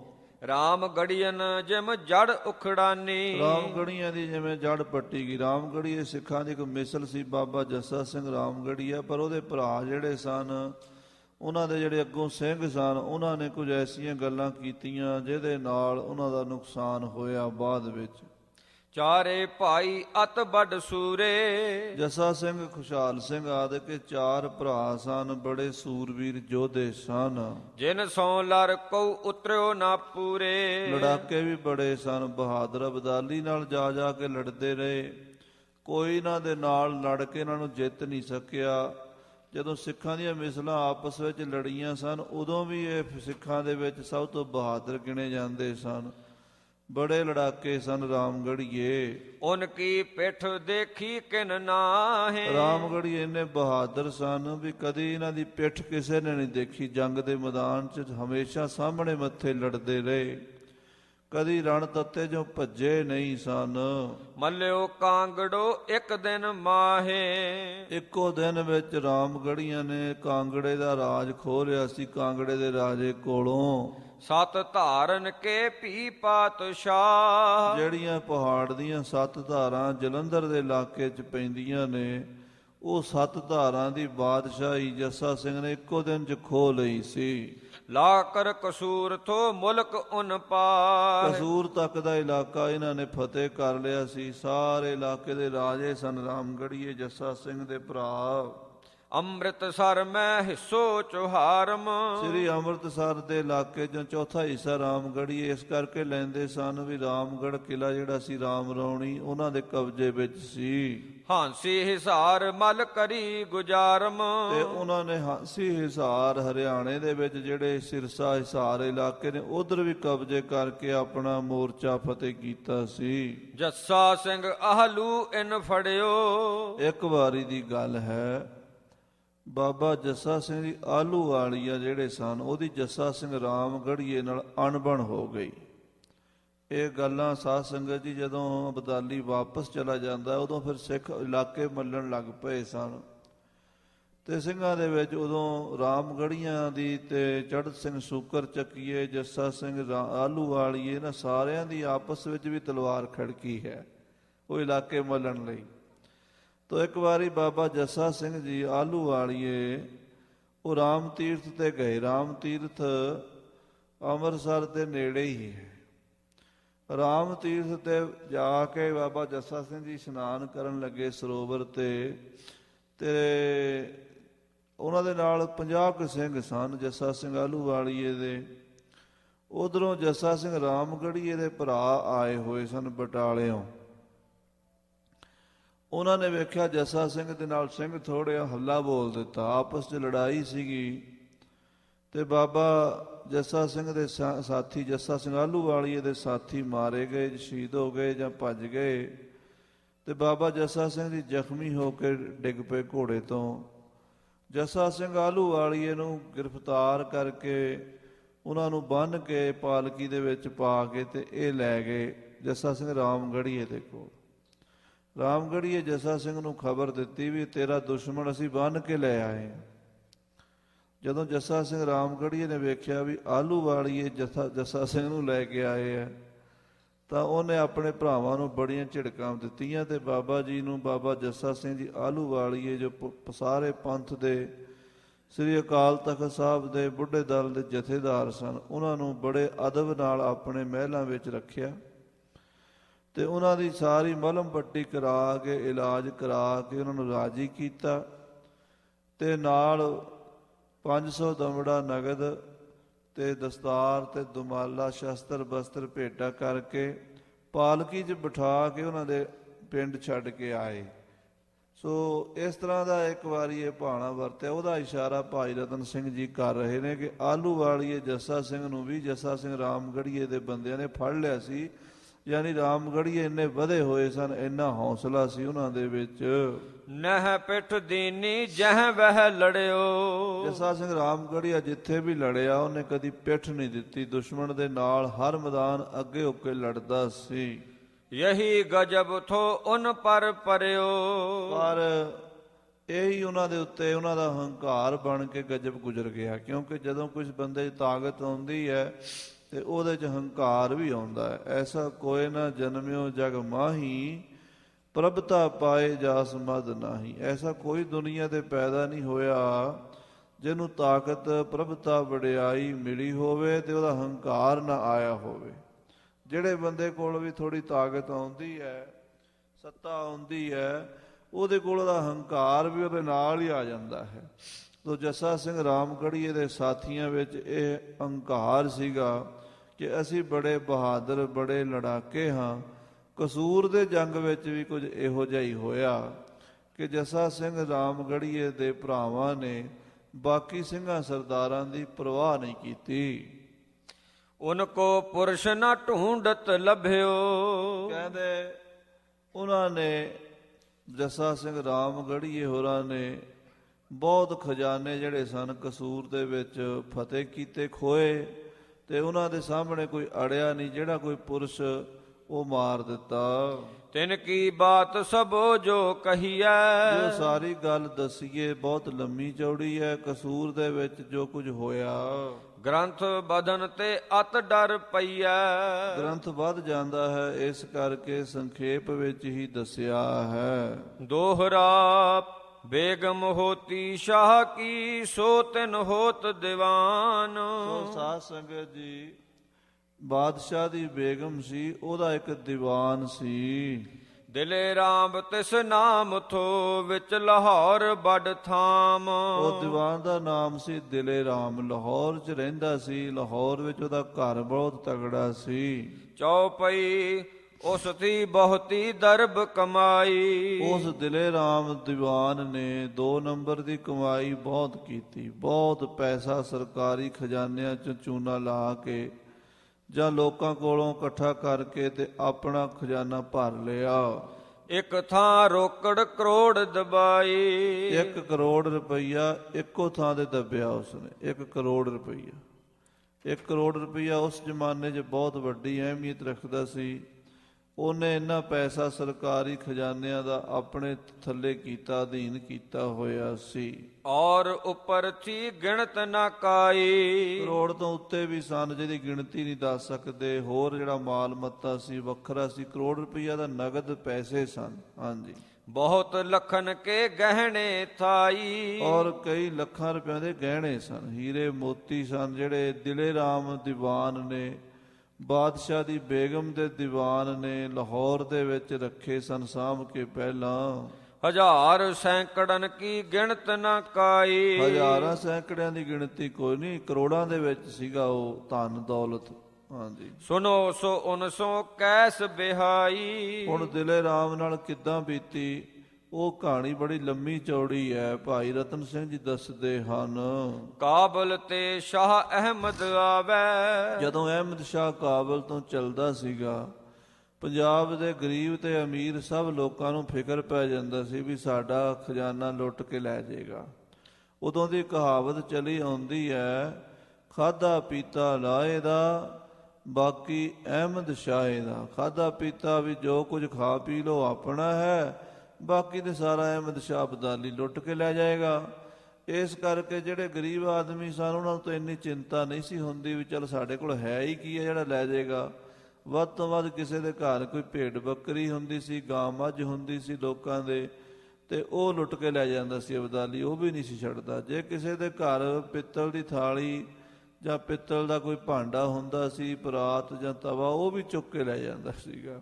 ਮਿੱਟੀ ਦੇ ਭਾਂਡੇ ਲੋਕ ਰੱਖਿਆ ਕਰਦੇ ਸੀਗੇ, ਬਈ ਅਬਦਾਲੀ ਨੇ ਲੈ ਹੀ ਜਾਣੇ ਆ, ਆਪਾਂ ਪਿੱਤਲ ਦੇ ਭਾਂਡੇ ਵੀ ਨਾ ਰੱਖੀਏ। ਇੱਥੋਂ ਤੱਕ ਹਾਲਤ ਮਾੜੀ ਸੀ ਦੇਸ਼ ਦੀ। ਗਰੀਬ ਲੋਕਾਂ ਦਾ ਤਾਂ ਇੰਨਾ ਹੁੰਦਾ ਸੀ ਵੀ ਆਪਣੇ ਬਾਲ ਬੱਚਿਆਂ ਨੂੰ ਲੈ ਕੇ ਤੇ ਉਹ ਵਿਚਾਰੇ ਘਰਾਂ ਨੂੰ ਛੱਡ ਕੇ ਦੌੜ ਜਾਂਦੇ ਸਨ।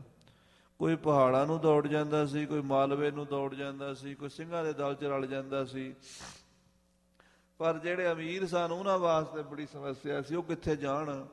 ਜੇ ਅਬਦਾਲੀ ਨੂੰ ਪਤਾ ਲੱਗੇਗਾ ਇੰਨਾ ਪੈਸਾ ਅਬਦਾਲੀ ਖੋਹ ਕੇ ਲੈ ਜਾਏਗਾ।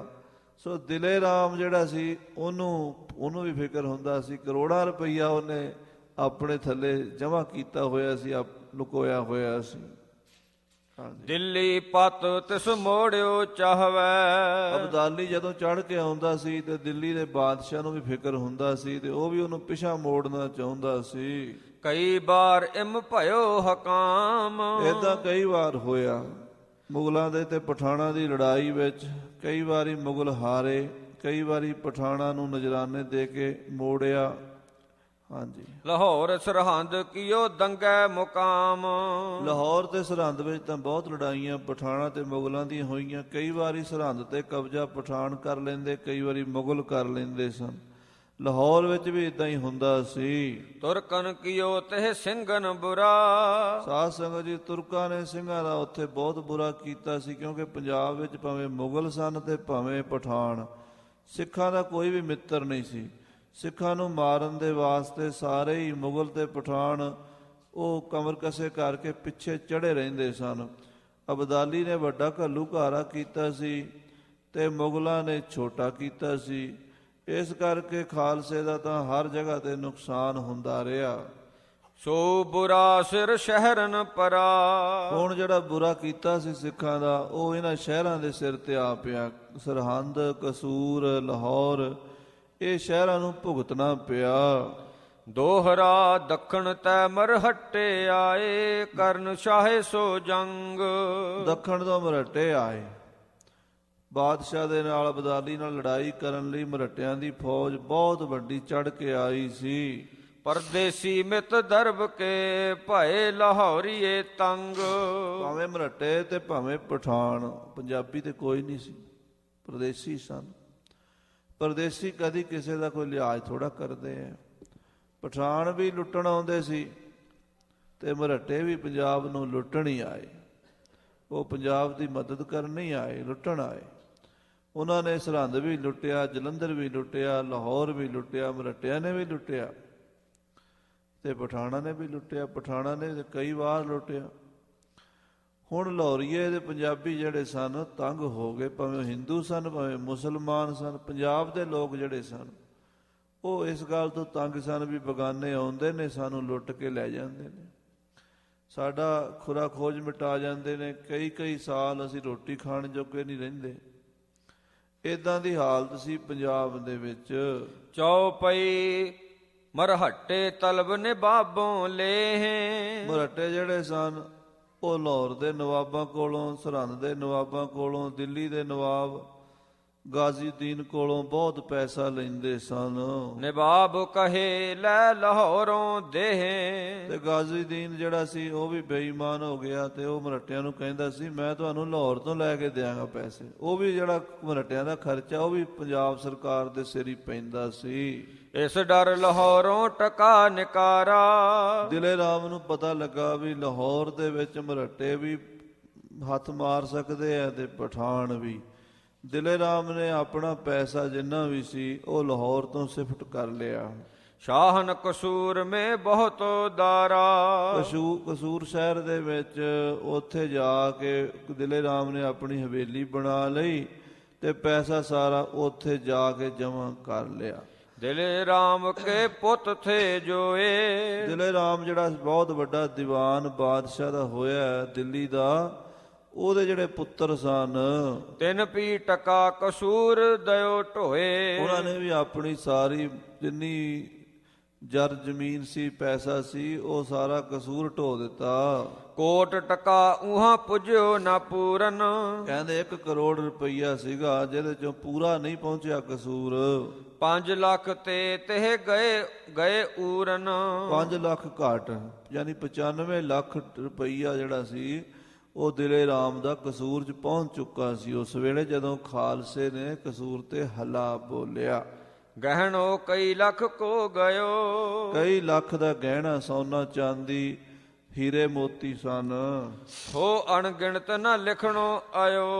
ਅਣਗਿਣਤ ਸਨ। ਕਵੀ ਜੀ ਕਹਿੰਦੇ ਮੈਂ ਲਿਖ ਨਹੀਂ ਸਕਦਾ, ਮੈਨੂੰ ਇੰਨਾ ਪਤਾ ਨਹੀਂ ਵੀ ਕਿੰਨੇ ਸਨ, ਪਰ 95 ਲੱਖ ਨਗਦ ਦਾ ਤਾਂ ਪੱਕਾ ਪਤਾ ਹੈ ਤੇ ਬਾਕੀ ਹੀਰੇ ਮੋਤੀ ਜਵਾਹਰਾਤ ਉਹ ਵੀ ਕਈ ਲੱਖਾਂ ਦੇ ਸਨ।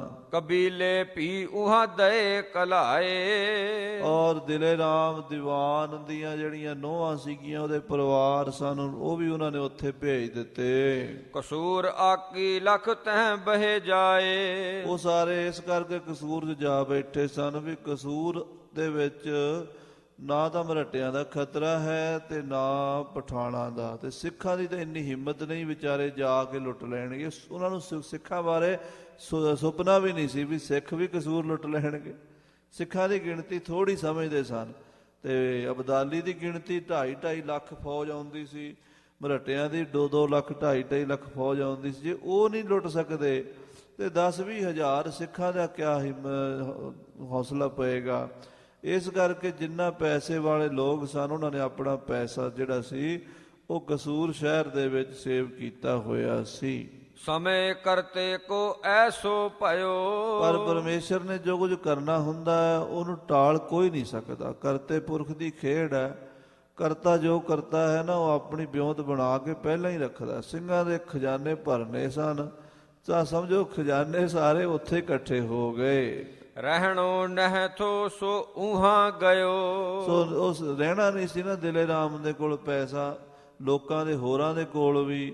ਉਹ ਸਾਰਾ ਲੋਕਾਂ ਨੇ ਜਾ ਕੇ ਕਸੂਰ ਵਿੱਚ ਜਮ੍ਹਾਂ ਕਰ ਦਿੱਤਾ। ਜਿਵੇਂ ਬਾਣੀ 'ਚ ਬਚਨ ਆਉਂਦਾ ਨਾ, ਸੰਚਿਤ ਥੈਲੀ ਕੀਨੀ ਪ੍ਰਭ ਉਸ ਤੇ ਡਾਰ ਅਵਰ ਕੋ ਦੀਨੀ।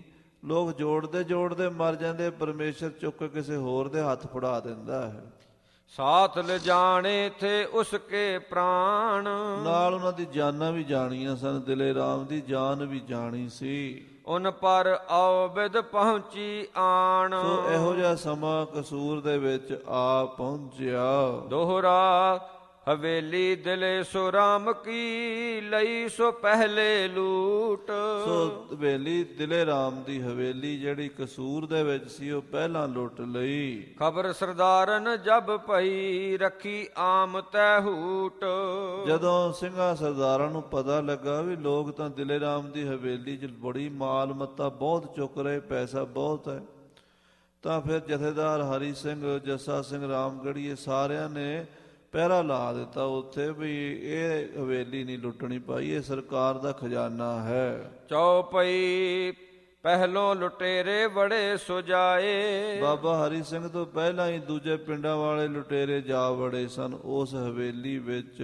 ਤਿਨ ਤਹਿ ਨੇ ਹੱਥ ਰੰਗਾਏ, ਉਹਨਾਂ ਨੇ ਉੱਥੋਂ ਬਹੁਤ ਸਾਰਾ ਮਾਲ ਮੱਤਾ ਚੁੱਕ ਲਿਆ।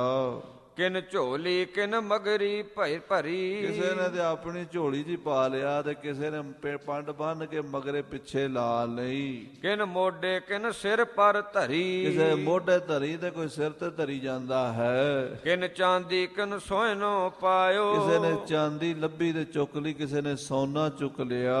ਜੋ ਪਹੁੰਚੋ ਸੋ ਆਇਓ ਅਗਾਇਓ, ਜਿਹੜਾ ਵੀ ਆ ਉੱਥੇ ਗਿਆ ਉਹ ਰੱਜ ਕੇ ਹੀ ਆਇਆ। ਦਿਲੇ ਰਾਮ ਦੀ ਹਵੇਲੀ 'ਚ ਮਾਲ ਹੀ ਬਹੁਤ ਸੀ। ਧਰ ਧਰ ਗਠਰੀ ਫਿਰ ਜਾਹੇ, ਉਹ ਗੰਢੜੀਆਂ ਧਰ ਧਰ ਕੇ ਦੁਬਾਰਾ ਲੈਣ ਚਲੇ ਜਾਂਦੇ ਐ। ਕਈਨ ਤੇ ਲੈ ਸਰਦਾਰ ਕਬ ਜਾਹੇ, ਤੇ ਸਰਦਾਰ ਖੋਹ ਲੈਂਦੇ ਉਹਨਾਂ ਦੇ ਕੋਲੋਂ, ਕਈਆਂ ਦੇ ਕੋਲੋਂ। ਤਬੈ ਸਰਦਾਰਨ ਯੋਂ ਲੱਖ ਲਈ, ਸਰਦਾਰਾਂ ਨੂੰ ਪਤਾ ਲੱਗਿਆ ਵੀ ਇੱਥੇ ਤਾਂ ਬਹੁਤ ਮਾਲ ਪਿਆ ਹੈ, ਇਹਾਂ ਦੌਲਤ ਕਿਤ ਇਕੱਠੀ ਪਈ। ਇੱਥੇ ਕਿਤੋਂ ਵੱਡਾ ਹੀ ਖਜ਼ਾਨਾ ਇਕੱਠਾ ਕਰਕੇ ਰੱਖਿਆ ਹੋਇਆ ਜਾਪਦਾ ਹੈ।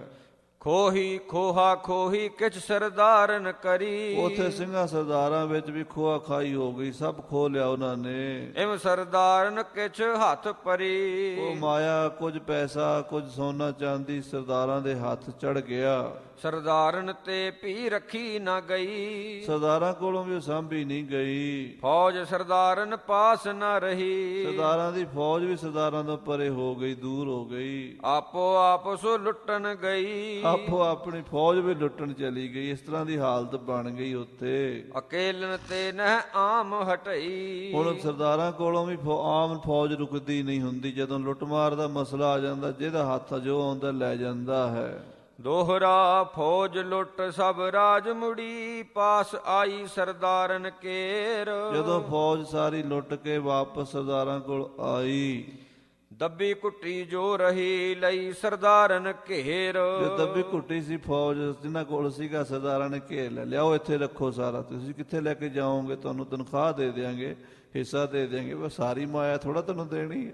ਏਦਾਂ ਉੱਥੇ ਫਿਰ ਗੱਲ ਬਣ ਗਈ ਕਸੂਰ ਦੇ ਵਿੱਚ।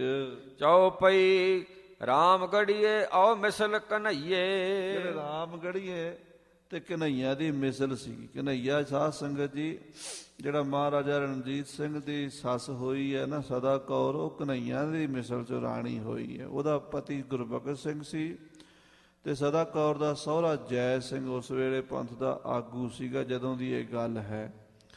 ਤੇ ਕਨਈਆ ਦੀ ਤੇ ਰਾਮਗੜੀਆਂ ਦੀ ਥੋੜੀ ਆਪਸ ਜਾਣ ਪਛਾਣ ਸੀ। ਇਹ ਦੋਵਾਂ ਦਾ ਬਟਾਲੇ ਦਾ ਇਲਾਕਾ, ਬਟਾਲੇ ਪਹਿਲਾਂ ਰਾਮਗੜੀਆਂ ਦਾ ਰਾਜ ਰਿਹਾ ਤੇ ਬਾਅਦ ਵਿੱਚ ਕਨਈਆਂ ਦਾ ਉੱਥੇ ਹੀ ਰਾਜ ਰਿਹਾ। ਸਦਾ ਕੌਰ ਸਾਰੀ ਉਮਰ ਬਟਾਲੇ ਰਹੀ ਹੈ, ਉੱਥੇ ਉਹਦੀ ਹਵੇਲੀ ਹੁਣ ਵੀ ਮੌਜੂਦ ਹੈ। ਕਰਤ ਡੇਰੇ ਤੇ ਇੱਕ ਥਾਂ ਵਈਏ, ਇਹ ਦੋਵੇਂ ਮਿਸਲਾਂ ਕਨਈਏ ਤੇ ਰਾਮਗੜੀਏ ਨੇੜੇ ਨੇੜੇ ਡੇਰਾ ਕਰਦੇ ਸੀ, ਇਕੱਠਾ ਹੀ ਲੰਗਰ ਪਕਾਉਂਦੇ ਤੇ ਖਾਂਦੇ ਸੀ। ਅੱਧੋ ਅੱਧੀ ਆਈ ਚੀਜ਼ਾਂ ਕਰੈ, ਜਿਹੜੀ ਚੀਜ਼ ਲੁੱਟਮਾਰ ਇਹਨਾਂ ਨੂੰ ਦੋਵਾਂ ਮਿਸਲਾਂ ਨੂੰ ਮਿਲਦੀ ਸੀ, ਰਾਮਗੜੀਏ ਤੇ ਕਨਈਏ ਅੱਧੀ ਅੱਧੀ ਵੰਡ ਲਿਆ ਕਰਦੇ ਸਨ। ਇਮ ਕਰ ਉਨ ਵੱਡ ਮਤਲਬ ਸਰੈ, ਇਹਨਾਂ ਦਾ ਕੰਮ ਸਰ ਜਾਂਦਾ ਸੀ ਦੋਵਾਂ ਮਿਸਲਾਂ ਦਾ, ਕਨਈਆ ਮਿਸਲ ਦਾ ਤੇ ਰਾਮਗੜੀਆ ਮਿਸਲ ਦਾ। ਲੰਗਰ ਵੀ ਇਕੱਠਾ ਹੁੰਦਾ ਸੀ ਲਗਭਗ, ਤੇ ਲੁੱਟਮਾਰ ਇਕੱਠੀ ਕਰਕੇ ਵੰਡ ਲੈਂਦੇ ਸਨ। ਜਿਮ ਕਰ ਉਨ ਕੋ ਹੋਏ ਰਹਿਓ ਮੇਲ, ਜਿਸ ਤਰ੍ਹਾਂ ਕਰਕੇ ਉਹਦਾ ਮੇਲ ਸੀ, ਉਹਦਾ ਇੱਕ ਕਾਰਨ ਹੋਰ ਵੀ ਸੀ। ਸੋ ਸੁਣਾਉ ਉਨ ਕੋ ਖੇਲ, ਉਹਦਾ ਕਾਰਨ ਜਿਹੜੀ ਜਾਣ ਪਛਾਣ ਸੀ, ਨੇੜਤਾ ਸੀ, ਭਾਈਚਾਰਾ ਸੀ ਦੋ ਮਿਸਲਾਂ ਦਾ। ਕਨਈਏ ਕਾਨੇ ਗਾਉਂ ਜ਼ਮੀਂਦਾਰ, ਜਿਹੜੇ ਕਨਈਏ ਸੀ ਉਹ ਕਾਨੇ ਪਿੰਡ ਦੇ ਜ਼ਿਮੀਂਦਾਰ ਸਨ, ਜੱਟ ਸਨ। ਤਰਖਾਣ ਰਾਮ ਗੜੀਏ ਨਾਨਕ ਵਾਰ। ਤੇ ਰਾਮਗੜੀਏ ਜੱਸਾ ਸਿੰਘ ਤਖਾਣ ਦੇ ਉੱਥੇ ਨਾਨਕੇ ਸਨ। ਇਮ ਕਰ ਇਨ ਉਨ ਬਣੀ ਥੀ ਇਸ ਸਿਆਨ। ਕਰਕੇ ਇੱਕ ਦੂਜੀ ਨੂੰ ਜਾਣਦੇ, ਜੱਸਾ ਸਿੰਘ ਦੀ ਤੇ ਜੈ ਸਿੰਘ ਦੀ ਇਸ ਤਰ੍ਹਾਂ ਜਾਣ ਪਛਾਣ ਸੀ ਵੀ ਉਹ ਜੱਸਾ ਰਾਮਗੜੀਏ ਦਾ ਉੱਥੇ ਨਾਨਕੇ ਸਨ ਤੇ ਜੈ ਸਿੰਘ ਦਾ ਉਹ ਜੱਦੀ ਪਿੰਡ ਸੀ।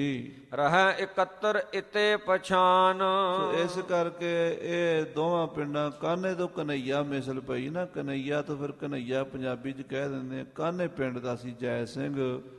ਤੇ ਇਸੇ ਤਰ੍ਹਾਂ ਹੀ ਸਾਧ ਸੰਗਤ ਜੀ ਉੱਥੋਂ ਦੇ ਦੋਤੇ ਸਨ ਜੱਸਾ ਸਿੰਘ ਰਾਮਗੜੀਏ, ਜਾਣ ਪਛਾਣ ਨੇੜਤਾ ਰੱਖਦੇ ਸਨ। ਦਿਲੇ ਰਾਮ ਕੋ ਪੁੱਤਰ ਵੱਡ ਜੋਊ। ਜਿਹੜਾ ਦਿਲੇ ਰਾਮ ਦਾ ਪੁੱਤਰ ਸੀਗਾ, ਉਹਦੀ ਹਵੇਲੀ ਨੂੰ ਜਦੋਂ ਘੇਰਾ ਪਾਇਆ, ਨਜ਼ਰ ਬੰਦ ਕਰ ਲੀਨੇ ਸੋ। ਉਹਨਾਂ ਨੂੰ ਘੇਰ ਲਿਆ, ਨਜ਼ਰਬੰਦ ਕਰ ਲਿਆ, ਕੈਦ ਕਰ ਲਿਆ ਸਿੰਘਾਂ ਨੇ। ਉਸ ਕੋ ਮਾਲ ਜੋਊ ਬਚ ਪਰਿਓ। ਉਹਦਾ ਜਿਹੜਾ ਮਾਲ ਬਚਿਆ ਸੀ ਦਿਲੇ ਰਾਮ ਦੇ ਪੁੱਤਰ ਦਾ, ਦਉ ਮਿਸਲ ਰਲ ਜਪ ਤਹਿਤ ਕਰਿਓ। ਉਹ ਦੋਵਾਂ ਮਿਸਲਾਂ ਨੇ ਜ਼ਬਤ ਕਰ ਲਿਆ, ਰਾਮਗੜੀਆਂ ਨੇ ਤੇ ਕਨਈਆ ਨੇ। ਜਿੰਨਾ ਦਿਲੇ ਰਾਮ ਦਾ ਮਾਲ ਸੀਗਾ ਉਹ ਆਪਣੇ ਕਬਜ਼ੇ 'ਚ ਕਰ ਲਿਆ।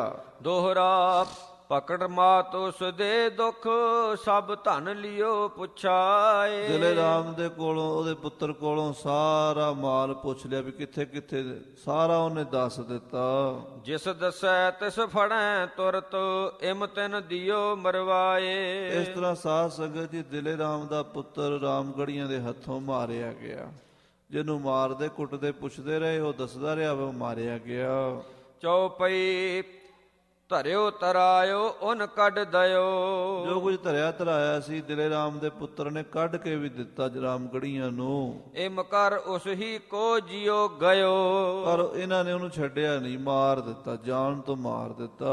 ਉਸ ਕੋ ਲਾਗੀ ਜਿੰਦ ਪਿਆਰੀ। ਉਹਨੂੰ ਜਾਨ ਪਿਆਰੀ ਸੀ ਵਿਚਾਰੇ ਨੂੰ, ਤਾਂ ਦੱਸੀ ਜਾਂਦਾ ਸੀ। ਦੀਨੀ ਉਨ ਕੱਢ ਦੌਲਤ ਸਾਰੀ। ਉਹਨੇ ਸਾਰੀ ਦੌਲਤ ਕੱਢ ਕੇ ਦੇ ਦਿੱਤੀ ਰਾਮਗੜੀਆਂ ਨੂੰ ਤੇ ਕਨਈਆਂ ਨੂੰ। ਉਨ ਜਾਣਿਓ ਮੰਗ ਕੈ ਖਾਊ। ਉਹਨੇ ਸੋਚਿਆ ਵੀ ਜਾਨ ਬਚ ਗਈ, ਮੰਗ ਕੇ ਖਾ ਲਾਂਗੇ, ਪਰ ਜਾਨ ਤਾਂ ਬਚੇ। ਕਿ ਮੈਂ ਜਿਵੇਂ ਮੈਂ ਔਰ ਕਮਾਊ। ਜਾਂ ਹੋਰ ਕਮਾ ਲਾਂਗਾ, ਜ਼ਿੰਦਗੀ ਰਹਿ ਜਾਵੇਗੀ ਤੇ ਬੰਦਾ ਕਮਾਈ ਵੀ ਕਰ ਲੈਂਦਾ, ਤੇ ਜ਼ਿੰਦਗੀ ਚਲੀ ਜਾਏ ਤੇ ਪੈਸਾ ਕੀ ਕਰਨਾ। ਜਿੰਦ ਬਚੈ ਤੋ ਧਨ ਹੋਏ ਔਰ। ਜੇ ਜਾਨ ਬਚ ਗਈ ਪੈਸਾ ਤਾਂ ਹੋਰ ਆ ਜਾਂਦਾ ਹੈ। ਪੈਸਾ ਤਾਂ ਆਉਣ ਜਾਣ ਵਾਲੀ ਚੀਜ਼ ਹੈ। ਰੱਖੀ ਜਿੰਦ ਉਨ ਜਿਤ ਕਿਤ ਤਾਰ। ਉਹਨੇ ਕਾਫੀ ਸਮਾਂ ਜਾਨ ਬਚਾਈ, ਇਹਨਾਂ ਨੂੰ ਪੈਸੇ ਦਿੱਤੇ। ਜਿੰਦ ਰਹਿ ਤੋ ਤੀਰਥ ਜਾਊ। ਜੇ ਕਹਿੰਦਾ ਅੱਜ ਜਾਨ ਬਚ ਗਈ ਤੇ ਤੀਰਥਾਂ ਤੇ ਚਲਾ ਜਾਵਾਂਗਾ। ਜਿੰਦ ਰਹੇ ਹਰ ਭਗਤ ਕਮਾਊ। ਜੇ ਜਾਨ ਬਚੀ ਭਗਤੀ ਕਰ ਲਾਂਗਾ ਤੀਰਥਾਂ ਤੇ ਜਾ ਕੇ। ਜਿੰਦ ਰੱਖੀ ਉਨ ਇਸੈ ਵਿਚਾਰ। ਇਹ ਵਿਚਾਰ ਕੇ ਉਹਨੇ ਜਾਨ ਬਚਾਉਣ ਦੀ ਕੋਸ਼ਿਸ਼ ਕੀਤੀ। ਸੋ ਪਾਪਨ ਉਨ ਦੀਨੋ ਮਾਰ। ਪਰ ਪਾਪੀਆਂ ਨੇ, ਭਾਈ ਰਤਨ ਸਿੰਘ ਜੀ ਕਹਿੰਦੇ ਆ ਵੀ ਜਿਹੜਾ ਬੰਦਾ ਜਾਨ ਬਚਾਉਣ ਲਈ ਤੁਹਾਨੂੰ ਪੈਸੇ ਦੇ ਰਿਹਾ, ਤੁਸੀਂ ਉਹਦੇ ਕੋਲ ਲੈ ਕੇ ਉਹਦੀ ਜਾਨ ਤਾਂ ਨਾ ਲਓ। ਇਹਨਾਂ ਨੇ ਉਹਨੂੰ ਵੀ ਮਾਰ ਦਿੱਤਾ, ਪੈਸਾ ਵੀ ਲੈ ਲਿਆ, ਉਹਦੀ ਜਾਨ ਵੀ ਲੈ ਲਈ। ਜਿਹਦੇ ਕਰਕੇ ਫਿਰ ਇਹਨਾਂ ਦਾ ਤਪ ਤੇਜ ਘਟ ਗਿਆ ਸਿੰਘਾਂ ਦੇ ਵਿੱਚ। ਫਿਰ ਕਹਿੰਦੇ ਆ ਵੀ ਇਹ ਬਦਨਾਮ ਹੋ ਗਏ। ਜਿਮ ਉਨ ਮਾਰਿਓ ਤਿਮ ਮੈਂ ਕਹੂੰ। ਜਿਵੇਂ ਉਸ ਨੂੰ ਮਾਰਿਆ ਉਹ ਦੱਸਦੇ ਹਨ। ਦਗਾ ਕੀਓ ਜਿਮ ਤਿਮ ਲਿਖਵੋ ਹੂੰ। ਜੋ ਦਗਾ ਕਰਕੇ ਮਾਰਿਆ ਉਹ ਲਿਖਦੇ ਹਨ। ਲੋਭ ਲਹਿਰ ਮੈਂ ਜਿਮ ਰੁੜ ਗਏ। ਲੋਭ ਲਹਿਰ ਜਿਹੜੀ ਲਾਲਚ ਦੀ ਨਦੀ ਹੈ, ਇਹਦੇ ਵਿੱਚ ਰੁੜ ਗਏ ਰਾਮਗੜੀਏ ਸਰਦਾਰ ਦੇ ਭਰਾ। ਵਹੀ ਪਦਾਰਥ ਇਹਾਂ ਰਹੇ ਪਏ। ਉਹ ਪਦਾਰਥ ਇੱਥੇ ਹੀ ਰਹਿ ਗਏ, ਕਿਉਂਕਿ ਮਾਇਆ ਦਾ ਨਾਲ ਨਹੀਂ ਜਾਣੀ, ਬੰਦੇ ਦਾ ਈਮਾਨ ਨਾਲ ਜਾਂਦਾ ਹੈ। ਸੋ ਖਾਲਸਾ ਜੀ, ਇਸ ਤਰ੍ਹਾਂ ਕਸੂਰ ਸ਼ਹਿਰ ਦੇ ਵਿੱਚ ਇੱਕ ਭਾਣੇ ਵਰਤੇ ਹਨ। ਝਗੜਾ ਬਹੁਤ ਹੋ ਗਿਆ ਆਪਸ ਵਿੱਚ ਸਿੰਘਾਂ ਦਾ। ਬਾਅਦ ਵਿੱਚ ਜੱਸਾ ਸਿੰਘ ਆਹਲੂਵਾਲੀਏ ਨੇ ਆ ਕੇ ਫੈਸਲਾ ਕਰਵਾਇਆ। ਉਹ ਕਥਾ ਅਗਲੇ ਪ੍ਰਕਰਣਾਂ ਵਿੱਚ ਸਰਵਣ ਕਰਾਂਗੇ। ਸਮੇਂ ਦੇ ਲਿਹਾਜ਼ ਨਾਲ ਸਮਾਪਤੀ। ਹੇ ਗੋਬਿੰਦ, ਹੇ ਗੋਪਾਲ, ਹੇ ਦਇਆਲ, ਪ੍ਰਾਣਨਾਥ, ਅਨਾਥ ਸਖੇ ਦੀਨ ਦਰਦ ਨਿਵਾਰ। ਹੇ ਸਮਰਾਥੇ